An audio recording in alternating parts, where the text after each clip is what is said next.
Di antara perkara yang haram, loyalitas yang haram, as-safar ila biladil kufri fi ghairi halil hajah. Safar ke negeri kufar yang tidak ada kebutuhan. Ya, tidak ada kebutuhan. Jadi ada seorang muslim yang hobinya traveling, jalan-jalan, menghabiskan uang, pulang-pulang capek. Ya. Kemudian dia travelingnya ke negeri kafir dan nggak ada kebutuhan di sana, hanya jalan-jalan. Untuk apa? Untuk membedakan satu tempat ke tempat-tempat yang lainnya.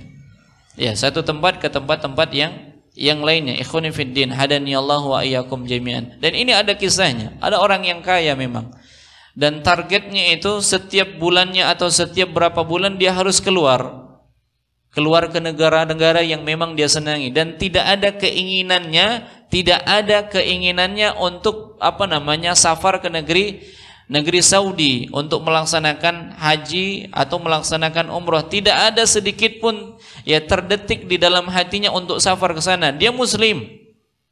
Dia muslim. Nah, ketika dia safar ke negeri-negeri kafir yang dia senangi, pada akhirnya apa? Pada akhirnya setiap yang dia datangi tidak ada kenyamanan di dalam hatinya. Hanya sebatas menghambur-hamburkan uang, kemudian kembali hanya bawa-bawa oleh-oleh, selesai. Ketenangan di dalam hatinya itu enggak didapatkan.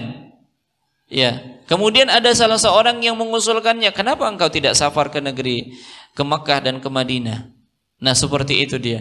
Jadi ketika ada orang yang mengingatkannya, baru dia terfikir untuk safar ke sana.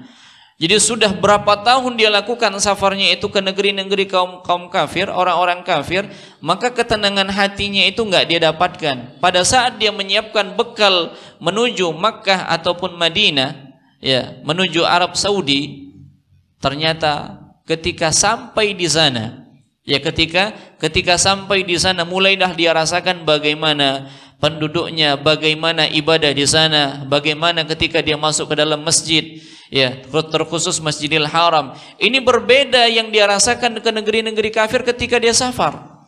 Pada akhirnya setelah dia merasakan ketenangan, ibadah di sana, ibadah di sana, dan selanjutnya tahun-tahun berikutnya, waktu-waktu berikutnya dia tidak pernah lagi safar ke negeri-negeri kafir, karena dia sudah mendapatkan tambatan hatinya di negeri kaum muslimin, yaitu di sisi Ka'bah. Demikian ikhwani fiddin, hadani Allah wa iyyakum jami'an. Maka orang-orang yang menghabiskan hartanya ke negeri-negeri kafir, mereka bakal ditanya oleh Allah Subhanahu wa taala tentang harta yang didapatkan, kemana dia belanjakan. Ya, kemana dia belanjakan. Kalau tidak ada kebutuhan, seperti itu dia.